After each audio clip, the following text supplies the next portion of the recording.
आप देख रहे हैं गुमनाम है कोई भाग छे। सब कोई इस वक्त उर्मिला को रावी के साथ पूजा करते देख हैरान था, लेकिन किसी ने बीच में टोकना सही नहीं समझा। मैंने आरती कर दी है, अब क्या करना है? रावी ने पूछा। यह हमारा खानदानी खंजर है, तुम इसे अपने दोनों हाथों में लेकर माता रानी के चरणों में चढ़ा दो। बोलते हुए उर्मिला देवी ने खंजर को रावी के दोनों हाथों में पकड़ा दिया। ये तो बहुत ब्यूटीफुल है, रावी ने मुस्कुरा कर कहा और खंजर को अपने माथे पर लगाया।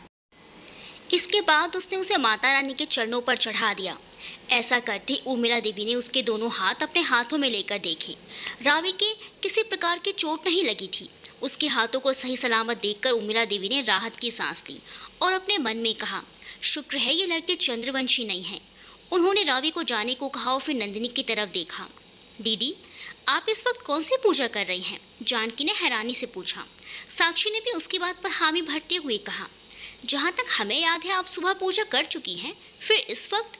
कुछ खास नहीं, बस हम रावी और अर्जुन के आने वाले जीवन के लिए प्रार्थना कर रहे हैं।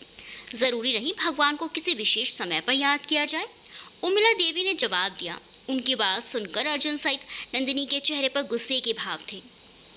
अर्जुन ने उर्मिला देवी के सामने साफ कर दिया था कि वो रावी के साथ शादी नहीं करना चाहता, फिर भी वो उन दोनों के भावी जीवन के लिए प्रार्थना कर रही थी। ये देखकर अर्जुन गुस्सा हो गया और खाना बीच में छोड़कर वहां से चला गया। अर्जुन रुको, नंदिनी ने उसे रोकने की कोशिश की, लेकिन उसने उसकी बात नहीं सुनी। नंदिनी को भी उर्मिला देवी पर गुस्सा आ रहा था और वो बात करने के लिए उनके पास मंदिर में आई।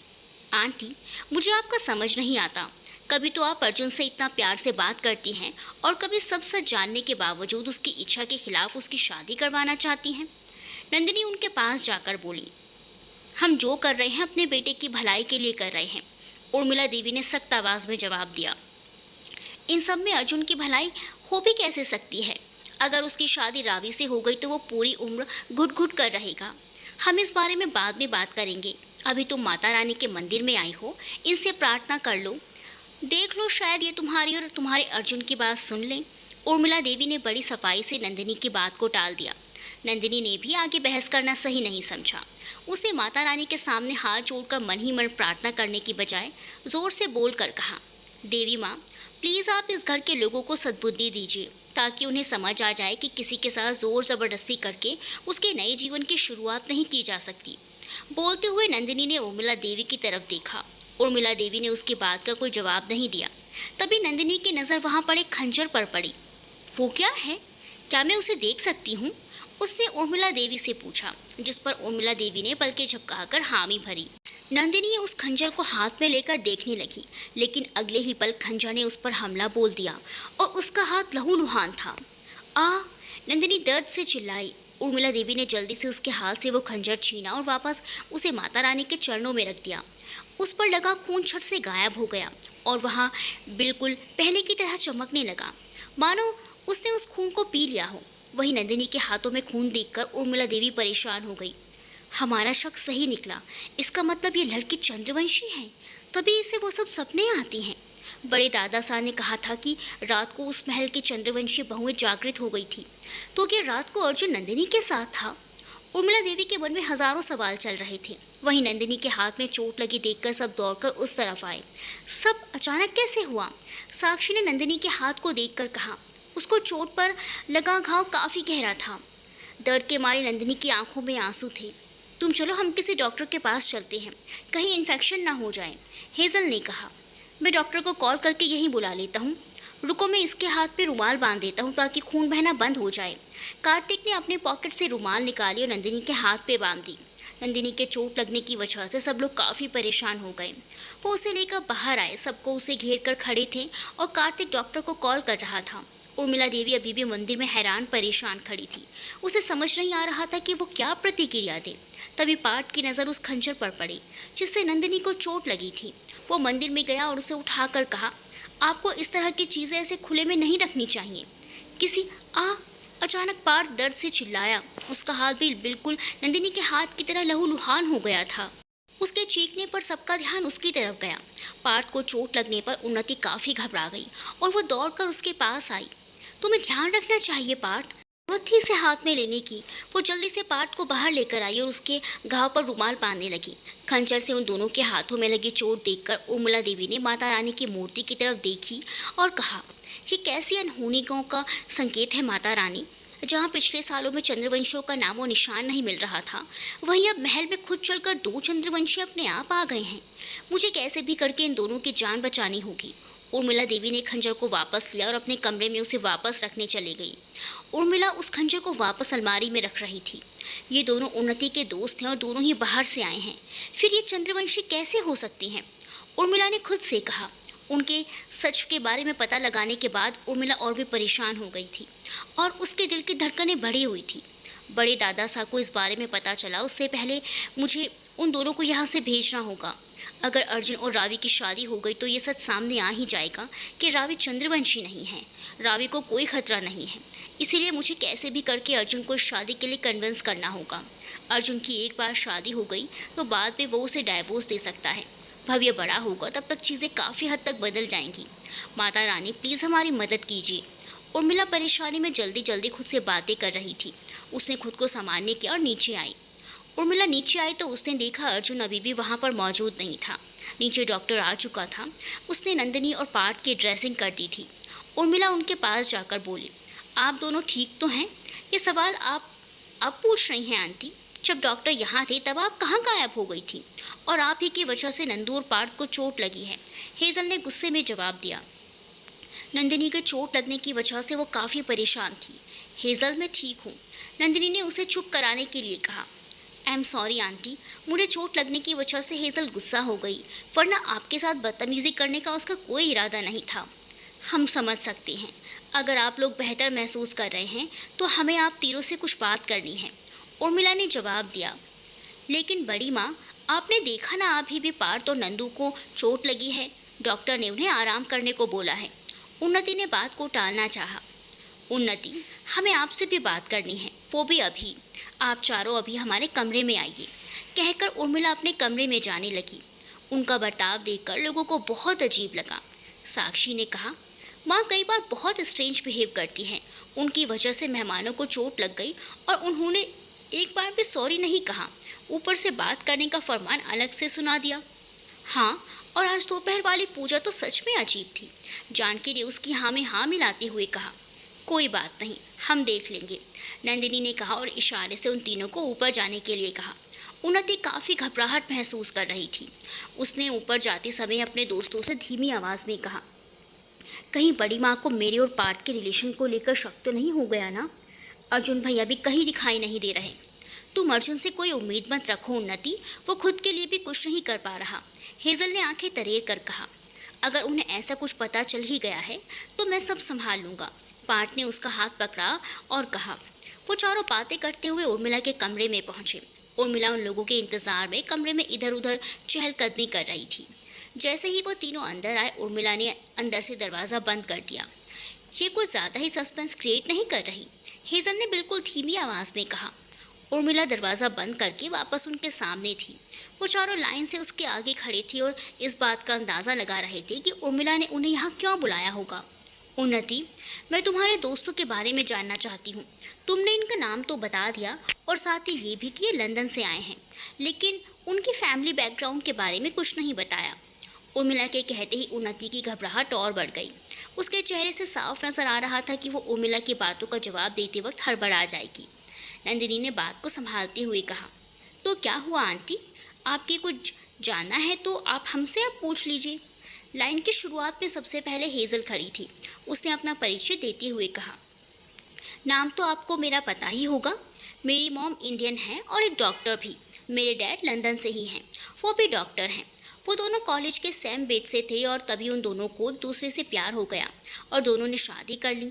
नंदिनी के मॉम डैड और मेरे मॉम डैड काफ़ी अच्छे फ्रेंड्स हैं, तभी मैं और नंदू एक दूसरे को बचपन से जानते हैं। तुमने बताया तुम्हारी मॉम इंडिया से हैं, इंडिया में वो कहाँ से हैं? उर्मिला देवी ने अपना शक दूर करने के लिए पूछा। उन्हें लगा कहीं हेजल भी चंद्रवंशी ना निकले। मेरी मॉम इंडियन है, लेकिन उनका बर्थ लंदन में ही हुआ था। वैसे उनका होम टाउन साउथ इंडिया के हैदराबाद सिटी में है, हेजल ने बताया। उर्मिला उसके जवाब से पूरी तरह संतुष्ट हो चुकी थी। उसका आगे नंदिनी थी। उसे समझ नहीं आ रहा था कि वो क्या जवाब दे, क्योंकि वो खुद नहीं जानती थी कि उसका होम टाउन इंडिया में कहाँ से था। आप अपने बारे में कुछ बताइए नंदिनी। आपको नहीं लगता लंदन में रहते हुए नंदिनी जैसा ट्रेडिशनल नाम रेयर ही लोगों का होता है? लंदन तो दूर की बात है, इंडिया में भी इतना ट्रेडिशनल नाम आसानी से नहीं मिलेगा, उर्मिला ने पूछा। नंदिनी ने गहरी सांस लेकर छोड़ी और जवाब देते हुए कहा, मेरे मॉम डैड इंडियन हैं, लेकिन मेरी मॉम क्रिश्चियन है। और तुम्हारा होम टाउन? मैं नहीं जानती, नंदिनी ने बिल्कुल धीमी आवाज़ में जवाब दिया। ऐसा कैसे मुमकिन है कि आप अपने परिवार के बारे में नहीं जानती, या कुछ ऐसा है जो आप हम सबसे छुपा रही हैं? नहीं बड़ी माँ, नंदिनी सच कह रही है। ये बात हम लोगों को पहले से ही पता है कि इसकी फैमिली कहाँ से बिलोंग करती है, ये इस बारे में कुछ नहीं जानती, उन्नति ने जवाब दिया। मैंने कई बार अपने पेरेंट्स से इस बारे में पूछने की कोशिश भी की, लेकिन वो दोनों इस बारे में कोई बात नहीं करना चाहते। जब भी मैं उन्हें इंडिया आने की या हमारी फैमिली के बारे में कुछ पूछती हूँ, उनका मूड ऑफ हो जाता है। नंदिनी का जवाब सुनकर उर्मिला देवी ने सोचा, ज़रूर इसके परिवार वाले इसे किसी अनहोनी से बचाना चाहते हैं, तभी विदेश लेकर चले गए। हो ना हो उन्हें इस बारे में ज़रूर भनक पड़ गई होगी कि प्रतापगढ़ में चंद्रवंशियों के बलि देने की अफवाह सही है। क्या हुआ बड़ी माँ? उर्मिला को चुप देखकर उन्नति ने पूछा। उर्मिला हल्का मुस्कुराई और आगे कहा, नंदिनी, अब तो तुम इंडिया आ गई हो, तुम्हें अपने पेरेंट्स से अपने होम टाउन के बारे में पूछना चाहिए। हो सकता है कि वो लोग तुम्हारे आने का इंतज़ार कर रहे हो। मैंने यहाँ आने से पहले उनसे इस बारे में पूछा था, लेकिन कोई बात नहीं। पार्थ, अब तुम अपने बारे में बताओ, तुम कहाँ से हो? उर्मिला देवी ने पार्थ के बारे में जानने के लिए भी बहुत उत्सुक थी। पार्थ ने उन्नति की तरफ देखकर पलकें झपकाई और आंखों ही में रिलैक्स रहने के लिए कहा। उसने उर्मिला देवी की बात का जवाब देते हुए कहा, मैं उन्नति की तरह इंडिया से ही बिलोंग करता हूँ और लंदन में मेडिकल की स्टडी के लिए गया हुआ था। आंटी, हमारी फैमिली भी आपकी तरह रॉयल फैमिली से बिलोंग करती है। बेसिकली हम लोग मुंबई में रहते हैं, लेकिन मेरा होम टाउन विक्रमगढ़ से है। आपने विक्रमगढ़ के राजघराने के बारे में तो सुना ही होगा, महाराजा सूरत सिंह। हम उन्हीं के वंशज हैं। पार्थ का महाराजा सूरत सिंह का वंशज होने की बात सुनकर उर्मिला देवी के साथ साथ नंदिनी भी हैरान से उसकी तरफ देख रही थी। उसने उस किताब में जिस राजकुमारी नंदिनी की कहानी सुनी थी, वो महाराजा सूरत सिंह की बेटी ही थी। जैसे उर्मिला देवी ने आगे कुछ बोलने के लिए मुंह खोला, नंदिनी उनसे पहले बोल पड़ी, पार्थ, तुमने पहले क्यों नहीं बताया कि तुम विक्रमगढ़ से बिलोंग करते हो? इसमें बताना क्या है, हम लोग अब मुंबई में रहते हैं और विक्रमगढ़, वहाँ तो मैं खुद कभी नहीं गया, तो तुम्हें उसके बारे में क्या बताऊँगा। मेरी फैमिली मानती है कि विक्रमगढ़ उनके लिए लकी नहीं है, पार्थ ने कहा। उसकी बात सुनकर उर्मिला देवी को घबराहट होने लगी। उन्होंने आगे पूछा, पार्थ, तुम्हारे परिवार में कौन कौन है? तुम्हारी कोई बहन तो? बोलते हुए उर्मिला देवी रुक गई। जी नहीं आंटी, फिलहाल के लिए मेरी फैमिली में मॉम डैड के अलावा मैं और मेरा छोटा भाई नकुल हैं। डैड के भी छोटे भाई थे, लेकिन शायद उनके बीच में कुछ प्रॉब्लम हुई होगी। हम लोग नहीं जानते वो कहाँ रहते हैं। पार्थ की बात सुनकर उर्मिला देवी ने राहत की सांस ली। अब उनके परिवार में कोई लड़की मौजूद नहीं है। पार्थ के परिवार के बारे में सुनकर उर्मिला देवी की बेचैनी कुछ कम हो चुकी थी, लेकिन नंदिनी काफ़ी परेशान थी। अब उसे यकीन हो गया था कि उसने उस किताब में जो कहानी पढ़ी थी वो मात्र कोई कहानी नहीं थी। पार्थ, तुमने बताया नहीं कि तुम चंद्रवंशी हो? नंदिनी ने पूछा। और आप चंद्रवंशी के बारे में कैसे जानती हैं? उर्मिला देवी ने हैरानी से कहा, आप तो बचपन से लंदन में रहती आई हैं, आपको चंद्रवंशियों से जुड़ी बातों का कैसे पता हो सकता है? कहीं आप खुद तो कोई चंद्रवंशी नहीं हैं? बातों बातों में उर्मिला ने नंदिनी से पूछ ही लिया। मुझे कैसे पता होगा आंटी कि मैं कोई चंद्रवंशी हूँ या नहीं? मैंने इस बारे में किताब में पढ़ा था, तब मैंने पार्थ से इस बारे में पूछा। मैंने महाराजा सूरत सिंह की हिस्ट्री के बारे में पढ़ा है और वहीं से मुझे पता चला कि वो एक चंद्रवंशी राजा थे, नंदिनी ने जवाब दिया। वैसे ये चंद्रवंशी क्या होते हैं? हेजल ने पूछा। मैंने एक किताब में पढ़ा था कि चंद्रवंशी सूर्यवंशी के बाद सबसे पावरफुल होता है। अक्सर लोग पावर्स के लिए या ब्लैक मैजिक ट्राई करते वक्त उनके बलि दिया करते थे। नंदिनी की बातें उर्मिला देवी को एक के बाद एक झटका दे रही थी। वो जिन बातों को सबसे छुपाने की कोशिश करती रहती थी, नंदिनी सबके सामने आराम से बता रही थी। कहीं इस लड़की ने ये सब बातें घरवालों या अर्जुन के सामने कर दी तो आफत आ जाएगी। उर्मिला देवी ने अपने मन में सोचा और फिर नंदिनी से कहा, हमें नहीं पता था कि लंदन में पढ़ने वाले स्टूडेंट्स भी अंधविश्वासी हो सकते हैं। ये सब कहानियाँ हैं, ना कि रियलिटी। चलो अब आप लोग बच्चे जाओ। लेकिन बड़ी माँ, आपने बताया नहीं कि आपने हमें यहाँ अकेले में क्यों बुलाया था? सिर्फ इंट्रोडक्शन लेने के लिए तो नहीं बुलाया होगा ना? उन्नति ने पूछा। मैंने बस इन लोगों के बारे में पता लगाने के लिए ही बुलाया था। सबके सामने पूछती तो अजीब लगता। कल को शादी में और भी रिश्तेदार आएंगे, इनके बारे में पूछेंगे तो इनका पता होना चाहिए ना। उर्मिला देवी के जवाब में उन चारों को ही संतुष्ट नहीं किया था और फिर भी मैंने कुछ नहीं कहा और वहाँ से सीधे नीचे चले गए। उनके जाते ही उर्मिला देवी बिस्तर पर बैठ गई। ये लड़का चंद्रवंशी है और महाराजा सूरज सिंह के परिवार से संबंध रखता है। गलती से भी ये बात दादा साहब के सामने नहीं आनी चाहिए। महाराजा सूरज सिंह की बेटी राजकुमारी नंदिनी और इस कुल के राजकुमार महेंद्र प्रताप सिंह वो आखिरी जोड़ा था जिनकी बलि दी जानी थी। लेकिन आखिरी वक्त पर सब कुछ गड़बड़ हो गया और ये सब उन दोनों के प्यार की वजह से हुआ। दादा साहब को इस लड़के के नंदिनी के परिवार के बारे में होने का पता चला तो वो इस बात का बदला लेने के लिए इसे जान से मार देंगे। पार्थ का तो समझ आता है, लेकिन नंदिनी वो चंद्रवंशी है, उसे इस बात का पता क्यों नहीं? चंद्रवंशी होने का तो छोड़ो, उसे तो अपना होम टाउन भी नहीं पता। जो भी हो, हम इन बच्चों को दादा साहब की नज़रों से दूर रखना होगा। उर्मिला देवी के मन में कई सवाल चल रहे थे। इस वक्त उनकी प्राथमिकता पार्थ और नंदिनी को प्रताप सिंह की नज़रों से बचाना था। हमें अर्जुन से बात करनी होगी, वही अब हमें इस मुसीबत से निकाल सकते हैं, उर्मिला देवी ने कहा और अर्जुन को ढूंढने के लिए बाहर आई। उन्नति के दोस्तों के कमरे से जाने के बाद उर्मिला देवी अर्जुन को ढूंढते हुए नीचे आई। वहाँ उर्मिला देवी का ही परिवार मौजूद था, लेकिन अर्जुन नीचे हॉल में नहीं था। क्या किसी ने अर्जुन को देखा है? उन्होंने वहाँ मौजूद लोगों से पूछा। मैंने अर्जुन भैया को उनके दोस्त गौरव के साथ बाहर जाते देखा था, कार्तिक ने जवाब दिया। उर्मिला देवी ने उसकी बात का कोई जवाब नहीं दिया और तेज कदमों से चलती हुई बाहर की तरफ आई। बाहर अर्जुन और गौरव कहीं जाने के लिए कार में बैठ रहे थे। इससे पहले कि वो कार को स्टार्ट कर पाते, उर्मिला दौड़कर उसके आगे जाकर खड़ी हो गई। अर्जुन जल्दी से गाड़ी से बाहर उतरा और उर्मिला के पास जाकर बोला, ये क्या कर रही हैं आप माँ? कुछ काम था तो हमें बुला लेती। तुम हमारी बात सुनने के लिए तैयार ही नहीं हो, फिर किसे बुला लेते? हम गौरव को घुमाने के लिए मंदिर लेकर जा रहे हैं। आपके दोस्त गौरव अकेले घूमने जा सकते हैं। उर्मिला की बात सुनकर अर्जुन ने जवाब में कहा, ये अकेले ही जा रहा था, लेकिन मैंने ही इसके साथ जाने की ज़िद की। मुझे यहाँ कुछ ठीक नहीं लग रहा, सोचा बाहर जाऊँगा तो थोड़ा बेटर फील कर लूँगा। आप फिर कभी चले जाना, अभी हमें आपसे बात करनी है। लेकिन मुझे आपसे कोई बात नहीं करनी। अर्जुन के बोलने के तरीके से साफ नज़र आ रहा था कि वो उर्मिला देवी से गुस्सा है। क्या मैं जान सकता हूँ कि दोपहर में आप रावी के साथ मंदिर में क्या कर रही थी और क्या कहा आपने सबको कि आप रावी और मेरी शादी के लिए प्रार्थना करवा रही हैं? आप डिसाइड कर लीजिए कि आप मेरी तरफ हैं या अपने परिवार वालों की तरफ। आप भी हमारे परिवार का हिस्सा हैं, हम आपकी नाराज़गी समझ सकते हैं। बस इसीलिए बात करने के लिए आए थे। उर्मिला देवी ने उसे समझाने की कोशिश की। इस वक्त मुझे बहुत ज़्यादा गुस्सा आ रहा है, मैं नहीं चाहता कि आपसे बदतमीज़ी से बात करूं। हम बाद में बात करते हैं, कहकर अर्जुन फिर से गाड़ी की तरफ बढ़ा। वो गाड़ी में बैठ पाता उससे पहले गौरव ने अंदर से गाड़ी लॉक कर ली। उसने गाड़ी स्टार्ट की और शीशा नीचे कर अर्जुन से कहा, फिर मिलेंगे कैप्टन साहब, तुम्हें अपनी माँ से बात कर लेनी चाहिए, शायद वो कुछ इम्पोर्टेंट कहना चाहती हैं। तभी दौड़कर इस तरह गाड़ी के सामने आई थी। गौरव! अर्जुन ने गौरव को रोकने के लिए आवाज़ लगाई, लेकिन उससे पहले वो वहाँ से निकल गया। ये कभी नहीं सुधरेगा, वो गुस्से में बड़बड़ाया। गौरव के ऐसा करने से उर्मिला देवी के चेहरे पर मुस्कुराहट थी। उनकी मुस्कुराहट ने अर्जुन को और भी चिढ़ा दिया। हम फिर भी आपसे बात नहीं करेंगे, कहकर अर्जुन वहाँ से अंदर चला गया। आप इतने ज़िद्दी क्यों हैं कि किसी की भी नहीं सुनना चाहते? बड़बड़ाती हुए उर्मिला देवी उसके पीछे आ रही थी। गुस्से में अंदर आते वक्त अर्जुन हड़बड़ाहट में सामने से आ रही नंदिनी से टकरा गया। सॉरी बोलते हुए अर्जुन की नज़र नंदिनी के हाथ पे चोट पड़ गई। तुम्हारे हाथ पर ड्रेसिंग क्यों बंधी है? कुछ हुआ है क्या? तुम यहाँ रहोगे तो तुम्हें पता चलेगा ना कि क्या हुआ है क्या नहीं, नंदिनी ने धीमी आवाज़ में जवाब दिया। गुस्सा बाद में कर लेना, पहले बताओ कि तुम्हें ये चोट कैसे लगी? दोपहर को रावी के साथ उर्मिला आंटी जब पूजा कर रही थी और तुम गुस्से में वहाँ से चले गए, इसीलिए मुझे अच्छा नहीं लगा। मैं उनसे बात करने के लिए मंदिर में गई और वहाँ रखे नाइफ से मुझे चोट लग गई। सिर्फ मुझे ही नहीं, पार्थ के हाथ में भी ऐसे ही चोट है।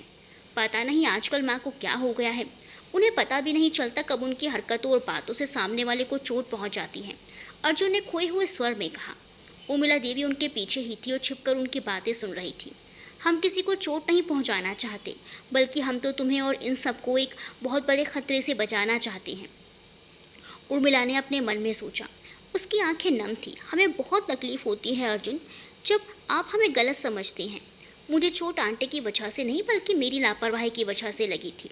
तुम उन्हें बुरा भला कहना बंद करो और जाकर उनसे बात करो, नंदिनी ने कहा। पहले मुझे उनके साथ रहना अच्छा लगता था। बस मन करता था कि उनसे पूरे दिन बातें करता रहूं। मैं अपने दिल की बात माँ के अलावा और किसी को नहीं बताता था। लेकिन अब तो उनके पास जाने से भी डर लगता है। जब भी उनके पास जाता हूँ वो मेरी सुनने के बजाय मुझे रावी से शादी करने के लिए कन्विंस करने लगती हैं। अर्जुन ने अपने दिल की बात नंदिनी के सामने रखी, जिसे सुनकर उर्मिला की आंखें छलक पड़ी। तुम जाकर उनसे बात करो, वो पहले भी तुम्हें ढूंढ रही थी। वो तुम्हारी माँ है और तुम्हारे बारे में गलत कभी नहीं सोच सकती। नंदिनी ने अर्जुन के बाजू पर हाथ रखकर कहा। अर्जुन ने पलकें झपकाकर उसकी बात पर सहमति जताई और उर्मिला देवी से बात करने के बारे में सोचा। उर्मिला देवी को भी नंदिनी का इस तरह अर्जुन को समझाना बहुत अच्छा लगा। वो अपनी छिपी हुई जगह से बाहर आई। अर्जुन, क्या हम तुमसे बात कर सकते हैं? उन्होंने सामान्य तरीके से कहा। इस बार अर्जुन ने बिना कोई जिद किए जवाब दिया। आपके कमरे में चलकर बात करते हैं माँ। उर्मिला देवी ने उसकी बात पर हामी भरी और अपने कमरे में जाने लगी। अर्जुन भी उनके साथ जा रहा था। जाते वक्त उसने नंदिनी की तरफ मुड़कर देखा और बुदबुदाते हुए उसे थैंक यू कहा। जवाब में नंदिनी मुस्कुरा दी। कमरे में आते ही उर्मिला देवी ने अर्जुन को गले लगाया। अर्जुन भी उनका ममता भरा सानिध्य पाकर एक पल के लिए सब कुछ भूल गया। माँ, मैंने आपको बहुत मिस किया। इसी घर में सिर्फ आप ही एक ऐसी अपनी सी लगती हैं और आप भी मेरे खिलाफ जाकर खड़ी हो जाएंगे तो मेरा क्या होगा? बोलते वक्त अर्जुन भावुक हो रहा था। ऐसा बहुत कम होता था जब उसके शब्दों पर उसके इमोशंस भारी पड़ते थे। उर्मिला उससे अलग हुई और कहा, आप पहले की तरह हमारी गोद में सर रखकर बैठ जाइए। हम आपको सहलाते हुए आपको दुनिया भर की सभी बुरी बलाओं से बचा लेंगे। माँ, मेरे ऊपर कोई बुरी बला नहीं है, बस मुझे रावी से शादी नहीं करनी प्लीज़। उर्मिला देवी ने उसे चुप रहने का इशारा किया और वो बेड पर जाकर बैठ गई। अर्जुन उनकी गोद में सर रखकर लेट गया और वो उसके बालों को धीरे धीरे सहला रही थी। ऐसा लग रहा है पुराना वक्त वापस आ गया। क्या आपको सच में रावी पसंद नहीं है? पता नहीं अर्जुन, लेकिन हम चाहते हैं तुम मुझसे शादी करो। जानती हूँ किसी ऐसे इंसान के साथ पूरी ज़िंदगी बिताना बहुत मुश्किल होता है जिससे आप प्यार नहीं करते। कोई किसी से 2 दिन में प्यार कर भी कैसे सकता है? ज़रूरी नहीं कि प्यार करने में 2 दिन या 2 साल का वक्त लगे। कभी कभी आप किसी के साथ सालों बिता लो फिर भी उसके साथ अपनापन महसूस नहीं होता और कभी कोई एक नज़र में अपना लगने लगता है। बोलते हुए अर्जुन की आंखों के सामने नंदिनी का चेहरा घूम रहा था। उसके चेहरे पर एक हल्की सी मुस्कुराहट थी। उर्मिला देवी को अर्जुन की बातों और उसके पीछे छुपी हुई मुस्कुराहट का मतलब समझते देर नहीं लगी। उन्होंने अपने मन में कहा, हम जानते हैं कि आप नंदिनी आपको अच्छी लगने लगी है, लेकिन नंदिनी के लिए आपका प्यार एक अनहोनी के अलावा कुछ और नहीं है। आपको अपने प्यार को बचाने के खातिर उससे दूर रहना होगा। उर्मिला को चुप देखकर अर्जुन बोला, माँ, कभी कभी हमें समझ नहीं आता कि रोहित भैया एक हफ्ते में साक्षी भाभी से प्यार कैसे कर सकते हैं। अच्छा हुआ जो कार्तिक ने अपने लिए पहले ही लड़की पसंद कर ली और वो उन सब से बच गया। रोहित भी साक्षी को कहाँ अपना पाया है अर्जुन। जैसे ही उर्मिला देवी ने कहा, अर्जुन चौंक कर खड़ा हो गया। ये सच है कि साक्षी और रोहित के बीच का रिश्ता नॉर्मल नहीं है। उर्मिला देवी ने गहरी सांस लेकर छोड़ी और कहा, यही वजह है कि रोहित ने अपना सारा काम कनाडा में शिफ्ट कर लिया है। आप सब कुछ जानते बूझते हुए भी साक्षी भाभी के साथ अन्याय कैसे कर सकती हैं? आप उन दोनों का डाइवोर्स क्यों नहीं करवा देती? उन दोनों को छोड़िए, आप तो हमारे साथ भी यही करना चाहती हैं। अर्जुन, रोहित को डाइवोर्स ना देना साक्षी का अपना डिसीजन है। हमने उसे डाइवोर्स के लिए कहा था लेकिन साक्षी ने मना कर दिया। उसका कहना है कि रोहित ना सही, बाकी लोगों ने उसे बहुत प्यार दिया है। उर्मिला देवी ने बताया। अर्जुन के चेहरे पर उदासी के भाव थे। उसे साक्षी के लिए बहुत बुरा लग रहा था। अब साक्षी भाभी के बारे में पता चलने के बाद तो मैं रावी से शादी हरगिज़ नहीं कर सकता। और अगर मैं कहूँ कि तुम दोनों की कॉन्ट्रैक्ट मैरिज होगी, फिर बस 6 महीने के लिए तुम्हें उसके साथ रहना होगा और रावी किसी भी तरह का कॉन्ट्रैक्ट करने के लिए तैयार क्यों होगी? मैंने नोटिस किया है कि साक्षी और रावी में बहुत सी बातें एक जैसी हैं। जैसे साक्षी के परिवार में उसके कुछ रिश्तेदारों ने उसकी परवरिश की थी, तो वहीं रावी के भी माँ बाप नहीं हैं। दोनों ही अपने हालातों से परेशान थी और उनसे बचने के लिए शादी ही सही तरीका लगा। अगर हम रावी को शादी के बाद अच्छी लाइफ देने का वादा करें तो वो डाइवोर्स के लिए आराम से तैयार हो जाएगी। उनकी बात सुनकर अर्जुन गुस्सा हो गया और हंसने लगा। समझ नहीं आता कि मैं कैसी फैमिली में रहता हूँ। कभी कभी तो इतने नैरो माइंडेड हो जाते हैं कि बिना पूछे अपने बेटे की शादी कर देते हैं और उससे ज़बरदस्ती शादी के लिए प्रेशराइज करते हैं। और कभी कभी इतना अल्ट्रा मॉडर्न वर्ल्ड में आ जाता हूँ कि कॉन्ट्रैक्ट मैरिज जैसी चीज़ें भी एक्सेप्टेबल हैं। आई डोंट अंडरस्टैंड माँ, आप ये शादी को रोक क्यों नहीं देती? अर्जुन गुस्से में चिल्लाया। पास रोकने का ऑप्शन होता तो हम ज़रूर रोकते। हमारे लिए आपकी खुशी से बढ़कर कुछ नहीं है, लेकिन फ़िलहाल ये शादी होना बहुत ज़रूरी है। आपके लिए मेरी शादी करवाना ज़रूरी होगा, लेकिन मेरे लिए नहीं। अपनी बात कहकर अर्जुन वहाँ से जाने लगा। तभी उर्मिला देवी उसके सामने आ गई। अगर मैं कहूँ कि शादी से किसी की ज़िंदगी और मौत से जुड़ी हुई है, क्या आप तब भी तुम शादी नहीं करोगे? ऑफ कोर्स कोई शादी से ज़िंदगी और मौत जुड़ी हुई है। मेरी और रावी की ज़िंदगी, जो कि शादी के बाद मौत के बराबर हो जाएगी। प्लीज़ अर्जुन, हमारी बात समझिए। आप हंसकर हमारी जान भी मांग लेती तो हम खुशी खुशी दे देते, लेकिन ये शादी नहीं। हम किसी और को पसंद करने लगे हैं, और वो कोई और नहीं, नंदिनी है ना? उर्मिला देवी के मुंह से नंदिनी का नाम सुनकर अर्जुन चौंक गया। उसके बिना कुछ बोले हाँ में सर हिलाया। जब आप जानती हैं कि हम नंदिनी को पसंद करने लगे हैं तो फिर बहस करने का सवाल ही नहीं। अर्जुन ने कंधे उचकाकर कहा और वहाँ से जाने लगा। उसने दरवाज़ा खोला ही था, लेकिन उर्मिला देवी ने पीछे से कहा, और अगर हम कहें कि तुम्हारी शादी से नंदिनी की ज़िंदगी और मौत जुड़ी है, तो क्या फिर भी तुम रावी से शादी नहीं करोगे? उर्मिला देवी की बात सुनकर अर्जुन के कदम वहीं रुक गए। उसकी आंखें नम थीं। वो बाहर जाने के बजाय वापस उर्मिला देवी की तरफ मुड़ा। हम तुम्हें नहीं बताना चाहते थे, लेकिन तुमने हमें मजबूर कर दिया। हमारे इस परिवार के खातिर ना सही, लेकिन अपने प्यार के खातिर आपको रावी से शादी करनी ही होगी। वजह हम आपको बताएंगे, जिसे सुनने के बाद शायद आप हमारी बात का यकीन ना कर पाएं, लेकिन सच यही है। नंदिनी का नाम लेकर उर्मिला देवी ने अर्जुन को मजबूर कर दिया था। अब वो उसे वो बताने जा रही थी जो राजा इस महल के इतिहास के पन्नों में दर्ज था। आप ये क्या कह रही हैं माँ? मुझे कुछ समझ नहीं आ रहा। मैं नंदिनी से प्यार करता हूँ, इसलिए उसकी जान को खतरा कैसे हो सकता है? अर्जुन ने हैरानी से पूछा। हम आपको ये सब बता देंगे, लेकिन आप वादा कीजिए कि आप हमें गलत नहीं समझेंगे। अर्जुन को अभी भी उर्मिला देवी के कहने का मतलब नहीं समझ आ रहा था। वो उलझन भरी निगाहों से उसकी तरफ देख रहा था। अब हम तुम्हें कुछ ऐसा बताने जा रहे हैं जो हमारे अलावा यहाँ कोई नहीं जानता। आप हमें गलत मत समझिएगा, लेकिन सुबह आप और नंदिनी जब गार्डन में खड़े होकर बातें कर रहे थे, तब हमने आपकी सारी बातें सुन ली थी। अगर आपने हम दोनों की सारी बातें सुन ली थी, तो आपने हमें बताया क्यों नहीं? उर्मिला देवी ने जवाब में कहा। अगर हम उस वक्त आपको बता देते तो आप हमें गलत समझते। अर्जुन, आप और नंदिनी जो सपने देख रहे हैं वो आम नहीं हैं। आप इस राज परिवार के वंशज हैं, इसीलिए आपको इस तरह के सपने आना हम समझ सकते हैं। लेकिन नंदिनी, वो तो किसी राज परिवार से संबंध नहीं रखती। माँ, मुझे कुछ समझ नहीं आ रहा। आपकी हर एक बात मेरे माइंड में एक नया सवाल खड़ा कर रही है। मैं इस राजघराने से बिलोंग करता हूँ, तो मुझे वैसे सपने क्यों आते हैं? क्या पापा या भैया को भी इस तरह के कुछ एक्सपीरियंस हुआ है? उर्मिला देवी ने उसकी बात पर हामी भरी। अगर मैं कहूँ कि नंदिनी ने जो किताब पढ़ी थी उसमें लिखा एक एक शब्द सच था, तो क्या तुम मेरी बात पर यकीन करोगे? उन्होंने पूछा। उनकी बात सुनकर अर्जुन सोच में पड़ गया। कुछ देर तक उसने कोई जवाब नहीं दिया। शायद नहीं। काफ़ी सोच विचार करने के बाद अर्जुन ने कहा, तुम्हारी जगह कोई और भी होता तो इस बात पर यकीन नहीं करता, लेकिन राजकुमारी नंदिनी की कहानी सच है। सदियों पहले वो ब्याह के इसी राजघराने में आई थी। उर्मिला देवी की बात सुनकर अर्जुन सख्ते में आ गया। उसकी आंखों के सामने नंदिनी की बताई हर एक बात घूमने लगी। कैसे राजकुमारी नंदिनी की शादी इस राजघराने में हुई थी और उन्हें प्यार के बदले मौत मिली। आप झूठ बोल रही हैं ना? अर्जुन ने भारी आवाज़ में पूछा। उर्मिला देवी ने उसकी बात पर नामे सर हिलाया। कोई प्यार के नाम पर धोखा कर भी कैसे सकता है? ये तो एक ऐसी फीलिंग होती है जो आपको पूरा सामने वाले का बना देती है। आप यकीन नहीं करेंगी माँ, मुझे नंदिनी से मिले अभी 2 ही दिन हुए हैं, फिर भी ऐसा लगता है जैसे मैं बरसों से उसे जानता हूँ। अपने जज्बातों को यही काबू कर लीजिए अर्जुन। नंदिनी ने अपने सपने में जिस इंसान को खुद की जान लेते देखा, वो कोई और नहीं, आप ही हो सकते हैं। लेकिन मैं उसकी जान क्यों लूँगा? कोई भी अपने प्यार की जान नहीं लेना चाहता। लेकिन नंदिनी एक चंद्रवंशी है। अगर आप पहली शादी उनसे हुई तो आप अनजाने में उस वचन से बन जाएंगे जो इस राजघराने के बेटों को निभाना पड़ता है, अपनी पहली चंद्रवंशी पत्नी के बलि के रूप में। वचन से बांधने के बाद आप पीछे हट नहीं पाएंगे और ना ही खुद को रोक पाएंगे। उर्मिला देवी ने अर्जुन के सामने सारा सच रख दिया। उसने अभी भी प्रताप सिंह के बारे में उसे कुछ नहीं बताया था। अगर ऐसा है तो मैं किसी से भी शादी नहीं करूँगा, पर इसके लिए मैं रावी की ज़िंदगी तो बर्बाद नहीं कर सकता ना। अर्जुन ने नम आंखों से जवाब दिया। रावी की ज़िंदगी बर्बाद नहीं होगी, न ही तुम्हारी और नंदिनी की, अगर तुम अपनी पहली शादी रावी से कर लो। मुझे समझ नहीं आ रहा माँ कि कैसे रूल्स किसने बनाए हैं, और हमारी फैमिली ऐसी है जो अपनी ही बहुओं की जान ले लेती है।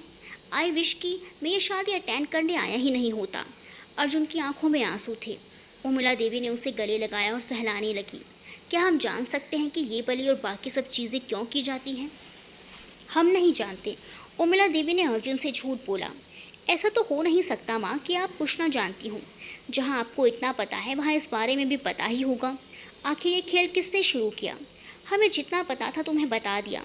उम्मीद करते हैं कि आप हमारी बात को समझेंगे। उर्मिला देवी ने अर्जुन से अलग होकर कहा। अर्जुन को उर्मिला देवी की बातों पर यकीन करने का मन नहीं कर रहा था, लेकिन साथ ही वो सच को छुटला भी नहीं सकता था। उसके और नंदिनी द्वारा खेले देखे गए सपने इस बात का सबूत थे कि उर्मिला देवी की कही बातों में कुछ तो सच छुपा था। क्या तुम रावी से शादी करने के लिए तैयार हो? उर्मिला देवी ने एक बार फिर पूछा। अर्जुन ने गहरी सांस लेकर छोड़ी और हाँ में सर हिलाया। उसने आगे कुछ नहीं कहा और वहाँ से चला गया। उसके मुंह से हाँ सुनकर उर्मिला देवी ने राहत की सांस ली। अगर सब कुछ हमारे प्लान के हिसाब से होता रहा तो कोई गड़बड़ नहीं होगी, ना ही किसी की जान जाएगी। बस हमें कैसे भी करके रावी को इस कॉन्ट्रैक्ट के लिए राज़ी करना होगा, उर्मिला देवी ने कहा और रावी से बात करने चली गई। वहीं दूसरी तरफ नंदिनी अर्जुन के आने का इंतजार कर रही थी। जैसे ही अर्जुन उर्मिला देवी से बात करके बाहर आया, नंदिनी उसकी तरफ दौड़कर जल्दी से गई। होप सो तुम्हारे और आंटी के बीच में कोई बहस हुई नहीं होगी, नंदिनी ने उसके पास जाकर कहा। उर्मिला देवी से बात करने के बाद अर्जुन काफ़ी उदास हो गया। वो रावी से शादी नहीं करना चाहता था, लेकिन नंदिनी की जान बचाने के लिए उसने शादी के लिए हाँ कह दी थी।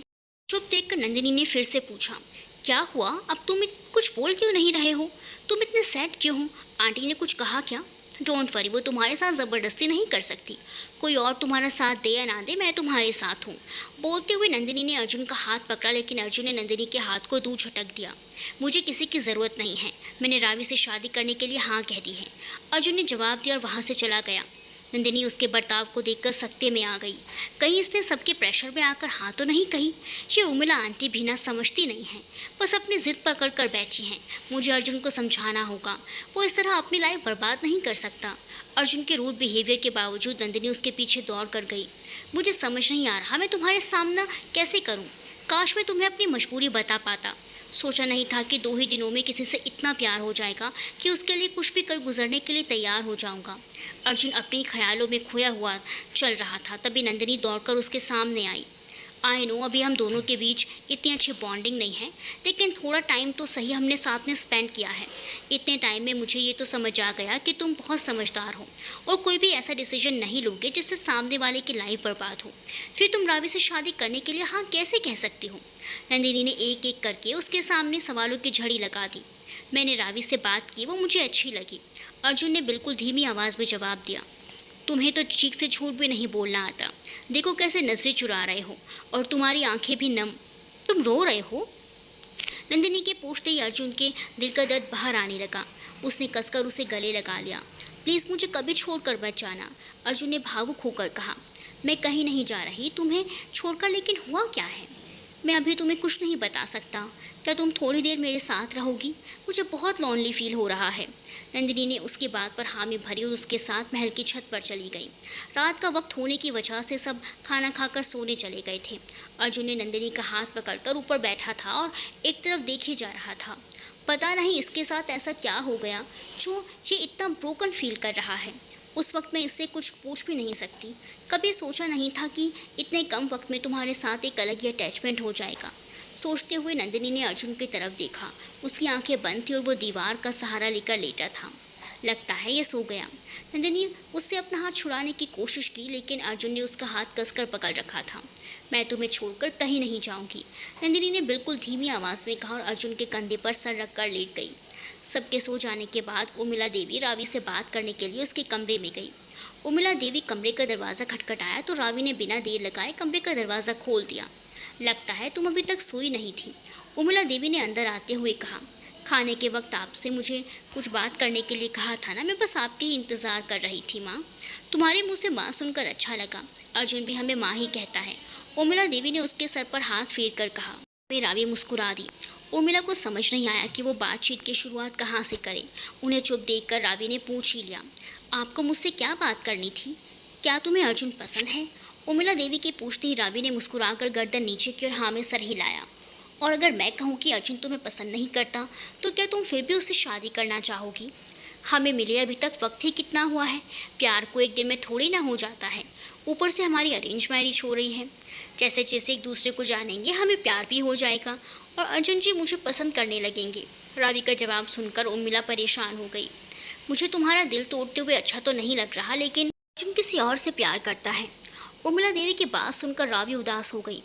कोई बात नहीं आंटी जी, आप उनकी शादी उससे करवा दीजिए। हम वापस हमारे घर चले जाएंगे। मुझे कहते हुए बहुत अजीब लग रहा है, लेकिन रावी क्या तुम अर्जुन से शादी करोगी? हमें आपकी बात समझ नहीं आई। कभी आप कहती हैं कि अर्जुन जी किसी और से प्यार करते हैं, तो कभी हमें उनसे शादी करने के लिए कह रही हैं। मैं तुम्हें ज़्यादा कुछ नहीं बता सकती, लेकिन क्या तुम अर्जुन से कुछ पर्टिकुलर टाइम के लिए शादी करोगी? सिर्फ 6 महीने की बात है, उसके बाद कॉन्ट्रैक्ट अपने आप डिसमिस हो जाएगा। उर्मिला की बात सुनकर रावी गुस्सा हो गई। वो अपनी जगह से खड़ी हुई और कहा, अगर आप उम्र में हमसे बड़ी नहीं होती तो आपकी बात को अच्छे से जवाब देते हम। कभी सोचा है उन 6 महीनों के बाद हमारा क्या होगा? हमारे चाचा चाची जी हमें ऐसे ही चैन से जीने नहीं देते। ऊपर से पति को छोड़कर मैं वहाँ गई तो अब हमारा जीना हराम कर देंगे। मैं ये नौबत आने नहीं दूंगी रावी। अर्जुन और तुम्हारे डाइवोर्स के बाद तुम्हें अपने चाचा चाची के पास वापस जाना नहीं पड़ेगा। तुम किसी भी कंट्री में जाकर अपनी लाइफ अच्छे से स्पेंड कर सकती हो। किसी और के साथ अपनी ज़िंदगी की नई शुरुआत कर सकती हो। आप अपने बेटे के साथ 6 महीने बिताने की कीमत तय कर रही हैं। इससे पहले कि हम कोई बदतमीज़ी करें, प्लीज़ यहाँ से चली जाएं। रावी ने सख्त आवाज़ में कहा। एक बार फिर सोच लो। उर्मिला अपनी जगह से उठते हुए बोली। हमें कुछ नहीं सोचना। हम कल ही शादी के लिए मना कर देंगे और यहाँ से चले जाएंगे। अब आप भी यहाँ से जा सकती हैं। रावी ने अर्जुन से कॉन्ट्रैक्ट मैरिज करने के लिए साफ मना कर दिया। उर्मिला ने उसे समझाने की कोशिश की, लेकिन वो समझने को तैयार नहीं हुई। उसकी ना सुनकर उर्मिला बुझे मन से वापस अपने कमरे में चली गई। To be continued. तो दोस्तों, यहाँ रावी ने तो अर्जुन से कॉन्ट्रैक्ट मैरिज करने के लिए मना कर दिया है। तो अब क्या करेंगी उर्मिला देवी? कैसे बचाएंगी 4 जिंदगियां तबाह होने से? जानने के लिए देखते रहिए गुमनाम है कोई।